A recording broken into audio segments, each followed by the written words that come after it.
cuando Dios dividió el mar Rojo soplando con un viento toda la noche.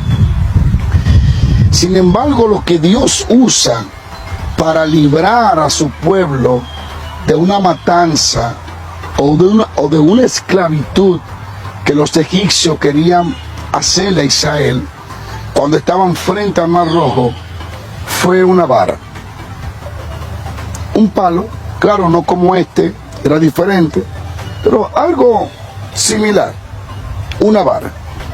Moisés, frente a la situación caótica, difícil,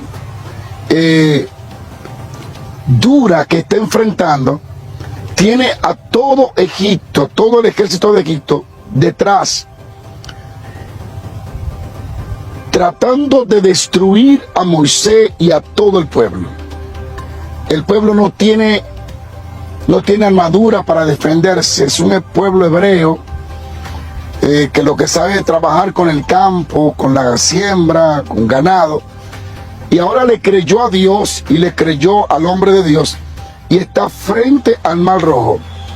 Dice la Biblia que cuando el pueblo venía, la escritura señala que Dios puso una columna de fuego entre los egipcios y entre el pueblo de Dios, para que no pudiera Faraón destruir al pueblo de Dios. Ahora, Moisés estaba bajo una presión. El pueblo le dice, ¿qué vamos a hacer? Detrás de nosotros está un ejército con espada para destruirnos, y al frente hay un mar que no podemos cruzarlo, no tenemos los recursos. Y Moisés sabe que la única solución viene de Dios. Dice la Biblia que Moisés clamó a Dios y le dijo, ¿qué hago? Es lo primero que debemos de aprender. En cada circunstancia que enfrentemos difícil, debemos de ir a Dios. En Dios estará nuestra solución. Y Dios le dice a Moisés, ¿por qué clamas a mí? ¿Qué tienes en las manos? Y Moisés dice, yo tengo una vara. Y le dice Dios, toma la vara, úsala. Toca el mar Rojo. La Biblia dice que cuando Moisés tocó el mar, comenzó a soplar un viento. Y el viento que sopló toda la noche abrió el mar Rojo, de tal forma que Israel pudo cruzar el mar Rojo en seco, y así fue librado de la matanza y de la esclavitud de los egipcios. Obviamente luego los egipcios trataron de cruzarlo y murieron ahogados.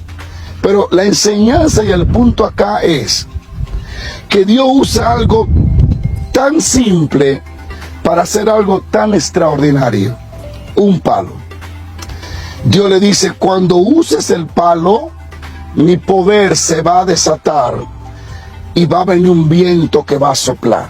Bueno, hablando de viento, creo que deben de escuchar el sonido del viento en el micrófono. Era un viento similar a este, pero mucho más fuerte. La Biblia dice que sopló tan fuerte el viento que luego Moisés, en el cántico de Moisés, dice, a tu soplo y a tu aliento se cuajaron las aguas. Dios frizó las aguas. El viento sopló cuando Moisés tocó con su vara el mar Rojo. Quiero hablarle a ustedes de parte de Dios. No menosprecien las varas. No menosprecien las cosas sencillas. No menosprecien las cosas que para el hombre no tiene utilidad, pero para Dios sí.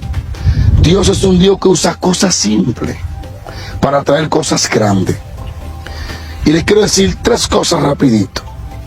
Prepárense, porque el viento de Dios va a soplar a su favor y va a dividir todas aquellas cosas que se oponen entre ustedes y el cumplimiento de sus promesas. Esa es la palabra profética que siento en mi espíritu. Viene el viento de Dios, va a soplar. Cuando el viento de Dios sopla, no solo abre el mar Rojo, sino que trae codornices también, trae provisiones. Así que le declaro en la fe de Dios que Dios va a usar las varas y el viento va a soplar. Cosa simple, pero la mano de Dios tiene una utilidad maravillosa. ¿Por qué Dios usa algo tan simple para hacer un milagro tan extraordinario? Para que la historia nos grite una y otra vez que no fue la vara, que no fue lo simple, que fue el viento de Dios, que fue el poder de Dios, que hizo este milagro tan extraordinario.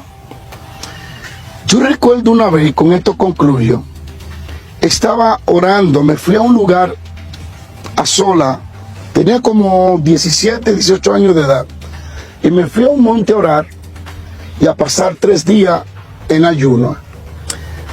Esto Dios me lo había revelado a través de un profeta puertorriqueño y me había llamado a 3 días de ayuno. No te digo que haga 3 días de ayuno, simplemente a mí me llamó Dios a hacerlo. Y yo me fui al monte, apenas empezaba a dar mi primer mensaje. Y cuando yo estaba en el monte, yo estaba buscando ser ungido, tener la unción, que Dios me ungiera. Yo recuerdo que ya el 3er día yo estaba debilitado, mareado, y exactamente estaba debajo de un árbol como este, un árbol similar a este. La diferencia es que aquel era de mango y estaba bien, había muchas hojas, yo estaba bajo la sombra de ese árbol. Y mientras yo estoy orando, en un momento caigo en un éxtasis y veo cuando del cielo se abre y se extienden 2 manos blancas hacia la tierra con un pote. Luego voy a hablar de eso y voy a traer el ejemplo de lo que es un galón para nosotros, un galón de agua, y estaba partido por la mitad. Y yo veo cuando esa mano desciende y dice: hoy te voy a ungir, y derrama el aceite sobre mi cabeza en la visión. Yo siento la unción y el poder de Dios, pero algo me atrajo la atención. Ni siquiera me preocupé por el aceite, ni me atrajo la atención el ungimiento. Me atrajo la atención el por qué Dios, habiendo copa de oro, copa de diamante, instrumento hermosísimo, Dios tuvo que ungirme con un pote de aceite por la mitad, un galón partido por la mitad. Esa fue mi visión. Cuando yo pregunté, oí la voz del cielo que me dijo: porque lo simple, lo sencillo es lo que yo uso. Ahí entendí que si quería mantenerme ungido, tenía que ser un hombre humilde ante Dios. Y la Biblia dice que el arrogante, el activo, Dios lo mira de lejos. No permitamos que lo que tenemos nos cambie. Sigamos siendo humildes. Bueno, y volviendo al punto, Dios usó un pedazo de galón para ungirme y Dios usó un pedazo de palo para abrir el mar rojo. Así que no me sorprende lo que Dios va a hacer contigo. Estoy esperando que Dios te va a usar a ti. Dios te bendiga.